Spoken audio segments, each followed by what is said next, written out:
estivessem à frente das suas escolas, né? Mas a escola que lhes era oferecida não deu certo, né?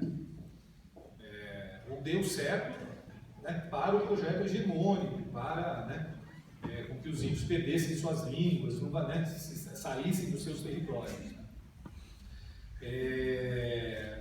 Eu acho que nos últimos anos, os índios, é importante perceber também que esse modelo novo de escola indígena, dos índios à frente, materiais didáticos próprios, currículos diferenciados, ele não se instalou, primeiro, completamente, segundo, de uma vez só. Né? Isso foi um processo em que gradativamente essas coisas foram acontecendo, dando certo num lugar, mais certo no outro, e gerando experiências que passaram a ser intercambiadas, copiadas, repetidas, inovadas. Né?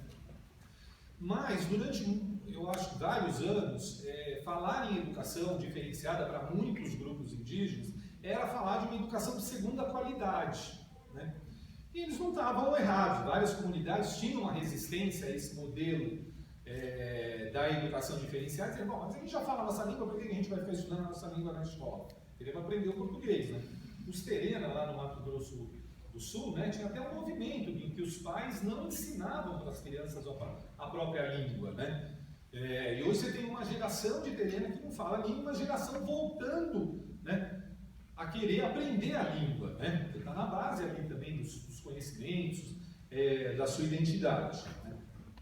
Agora, se essa educação indígena ela vinha com essa roupagem de baixa qualidade, né, não é uma qualidade tão boa, que o bom era a escola do branco, mas essa escola do branco também boa nunca chegou nas terras indígenas. Né? A gente tem, né, sempre eram mandados, né, professores pouco qualificados, que não entendiam a língua, não entendiam a cultura daquele grupo. Quer dizer, a escola, eu diria que, com exceção desses internatos do começo do século, que para determinados fins deram sim muito certo, dessas escolas, todas as outras experiências dos índios com a escola eram muito erradas. Né? Então, você tem hoje um grande campo aí de experimentação em termos de currículo. Né? Da parte do Ministério da Educação, há um referencial geral para a organização do currículo nas escolas indígenas. Há uma expectativa de que se cumpra, né, nas escolas indígenas as mesmas coisas que se ensinam, se praticam nas escolas não indígenas. E há uma dificuldade de fazer com que o próprio sistema de ensino, ou nacional e também estaduais, né, absorvam a especificidade dessas escolas.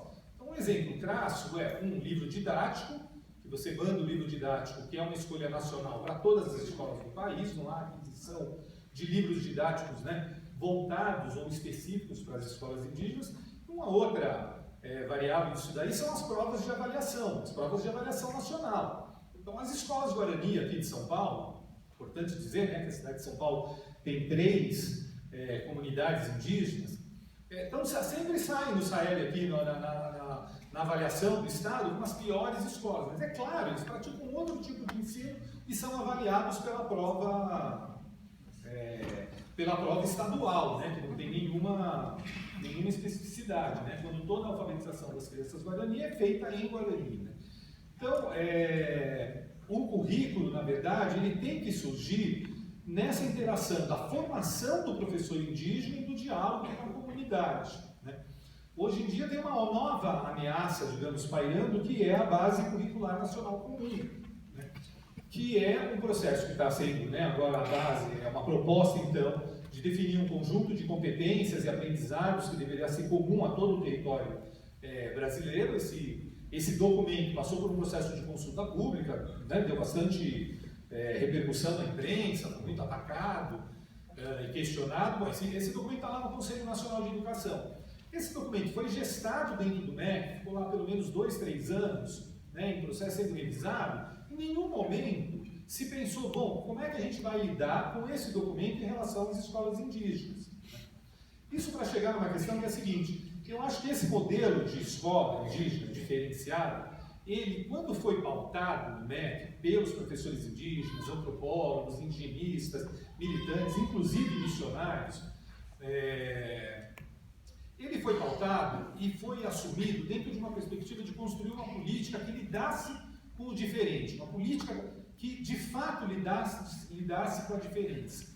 O que acontece com essa política, quando ela vai sendo introjetada e vai criando raízes dentro do próprio Ministério, depois nas secretarias estaduais e municipais de educação, a sensação que eu tenho é que ela passa de uma política de valorização da diferença para uma política da diversidade e termina hoje uma política de inclusão. É preciso incluir os índios e é preciso garantir aos índios tudo aquilo que é garantido para todos os outros, né? Essa passagem da diferença para a inclusão é onde a gente perde tudo aquilo de bacana que foi construído em muitas experiências práticas de dia a dia dos professores, como a Sandra também relatou para a gente aqui um pouco antes, né? E o desafio, eu acho, é enfrentar as políticas do Estado que tendem a ser homogeneizantes, que tendem a ser iguais, né?